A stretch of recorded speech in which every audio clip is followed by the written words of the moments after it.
сожалению, мы не успели согласовать это все с охраной КПП в Чернобыле, поэтому приходится надевать камуфляж, чтобы нас не было видно с дороги.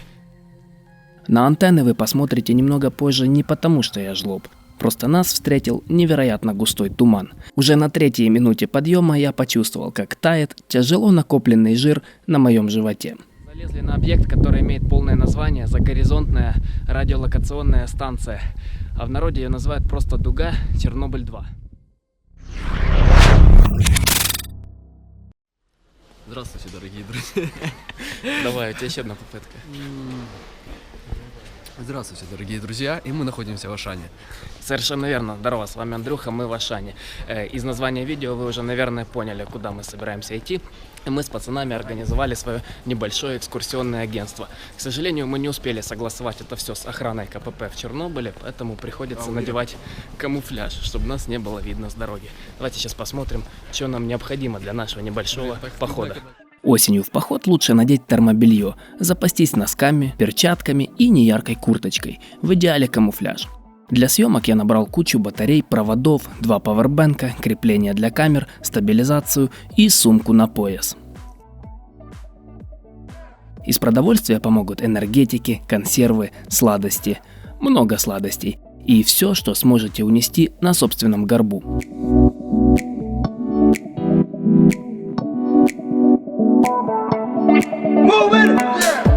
В очень скоростном режиме мы закончили закупочку и уже движемся к месту нашей высадки. А потом нас ожидает ночной марш-бросок на километров 25. 25, да? 28. 28. 28 километров. Скорее всего, на всем пути нашего следования будет темнота либо полная, либо частичная. Поэтому думаю, что если ничего экстраординарного...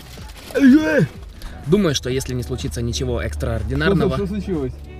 Я плохо выговорил слово экстраординарно. Я подумал, что тут произошло. Традиционно в зону отчуждения попадают через КПП в населенном пункте Дытятки.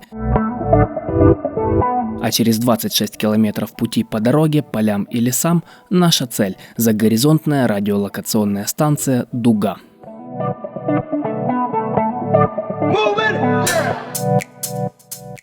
Для съемок было и правда слишком темно. Почему-то никто не поставил в зоне уличные фонари.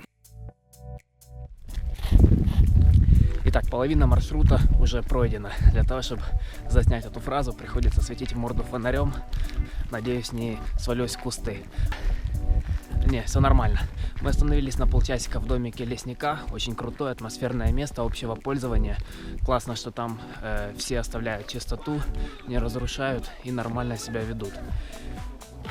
Я сделал несколько фотографий на длинной выдержке. Посмотрите, полюбуйтесь. Ой, я в кого-то врезался. Пацаны, кто тут?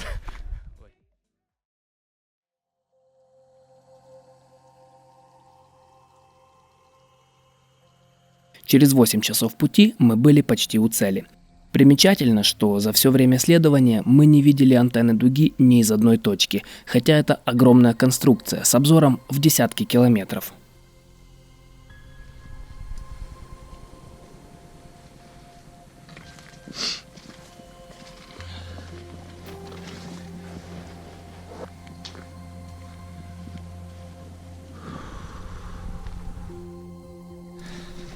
Мы уже прошли наш маршрут в одну сторону, 26 километров, 10 из которых по дороге и еще 16 по песчаным, грунтовым дорогам, лесопосадкам, кустам, хащам.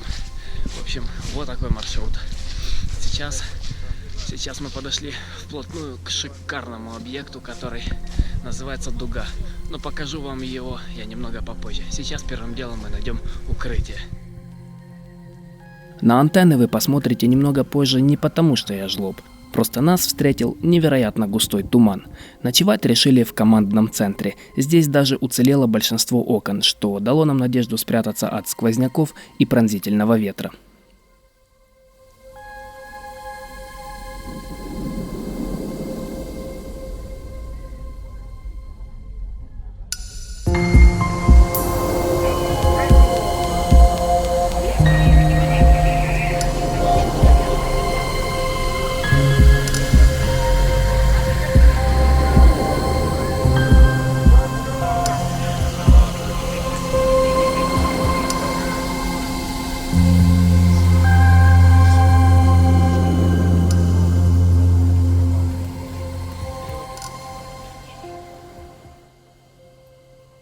Поселились мы в комнате политического воспитания и теперь знаем обязанности агитатора и редактора боевого листка, а также осведомлены об опасности военного доминирования США. Мы нашли укрытие, оно очень крутое и похоже на гостиницу Хилтон или Рэдисон. Через 3 часа лезем на дугу.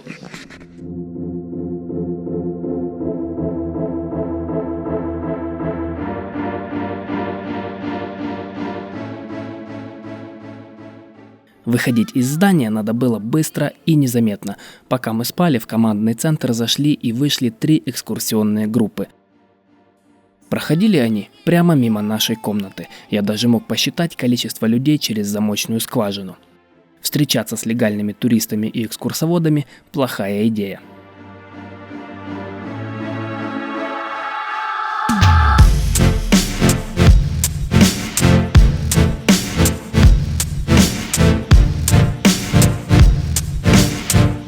С нами знаменитый блогер Андрей Шулык и не менее знаменитый Антон.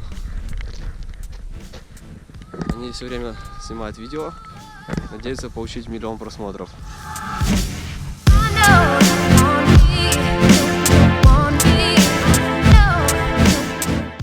Раньше здесь работал лифт, и с моим рюкзаком он бы не помешал. Мне поручили ответственную миссию – нести всю аппаратуру. Уже на 3-й минуте подъема я почувствовал, как тает тяжело накопленный жир на моем животе.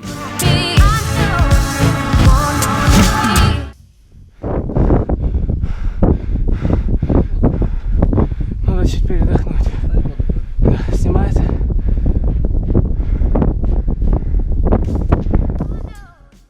Раз, два, три, мотор! Мы уже долезли до середины дуги. Руки уже отказывают. Я надеюсь, что это середина. Может быть, всего лишь 1 пролет, не знаю.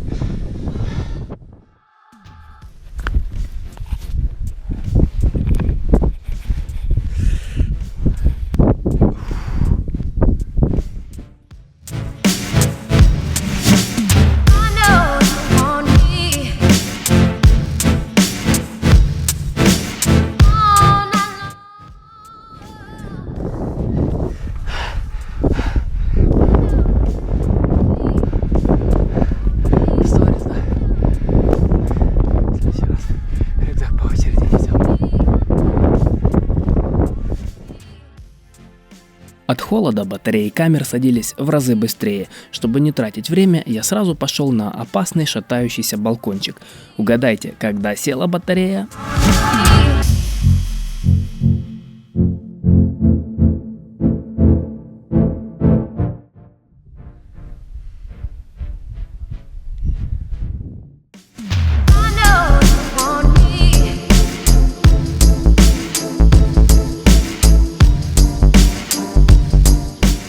Но главной задачей было снять как можно больше материала для Мустанга.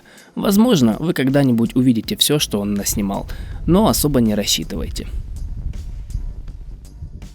Залезли на объект, который имеет полное название «Загоризонтная радиолокационная станция». А в народе ее называют просто «Дуга Чернобыль-2». Но какая разница? Посмотрите, что происходит сзади меня. Хочу провести небольшой экскурс. Вот если мы посмотрим вон туда вдаль, мы будем видеть тот самый 4-й реактор и саркофаг, объект укрытия. Это город Чернобыль.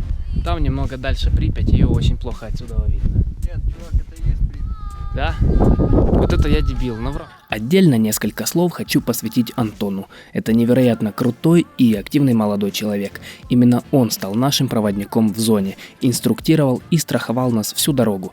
Антон, ты лучший. Я оставил ссылку на твой инстаграм в описании видео. Мы с ребятами уже немножко освоились на дуге, находимся здесь около получаса. Все классно, и самое важное, что мы свою миссию уже выполнили, потому что с дуги нас уже никто не снимет и впечатление никто не отберет. С другой стороны, довольно часто ходят экскурсии, и у экскурсоводов есть привычка сдавать людей, которые здесь находятся нелегально. Но я думаю, нас заметили туристы, потому что после того, что здесь происходило, не заметить было невозможно. На дуге открывается просто сказочный вид. Но вы знаете, конструкция эта старая и полна всяких сюрпризов. Все классно, отлично, не считая того, что с рюкзаком, конечно, лазить по горам вообще не камильфо. Но ничего страшного, сейчас наша главная цель — ускользнуть сквозь охранников и благополучно выйти на свой маршрут. Последний пролет. Я знаю, ты будешь побежден.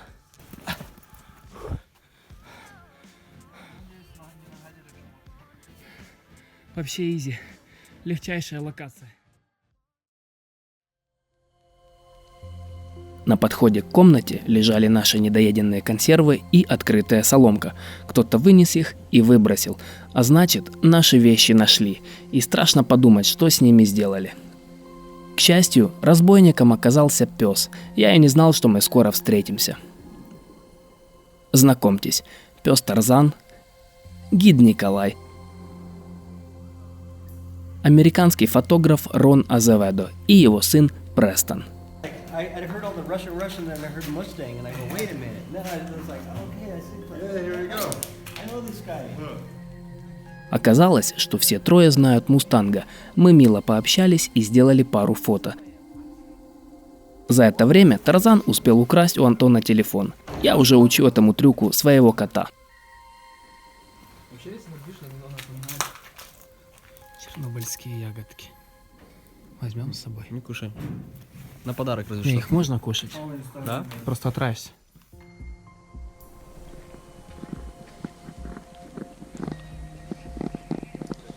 Ну, можешь речь толкнуть. Тяжело было до всрачки, я старался не ныть, но у нас все получилось. Теперь нам осталось всего-навсего самую малость. 26 километров по кусту.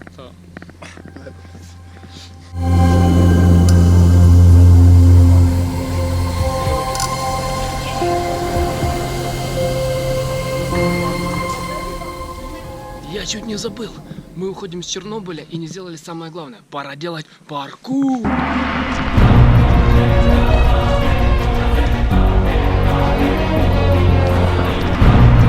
Всем трейсерам посвящается. Наша жизнь по движению, не стоим на полпути. Правят нами лишь стремление все препятствия пройти.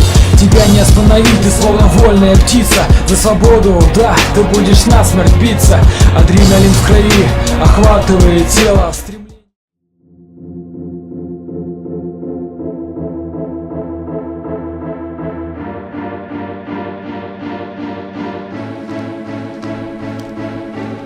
Теперь приключения почти позади. Для драматизма я предложил уходить лесом. На дороге сейчас светло и можно встретить группу туристов или охрану.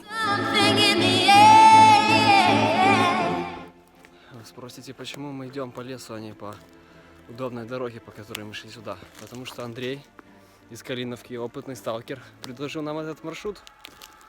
Он очень удобный. Дальше была 8-часовая прогулка по кустам в темноте. А потом я решил записать прощальную речь. Послушайте, как получилось.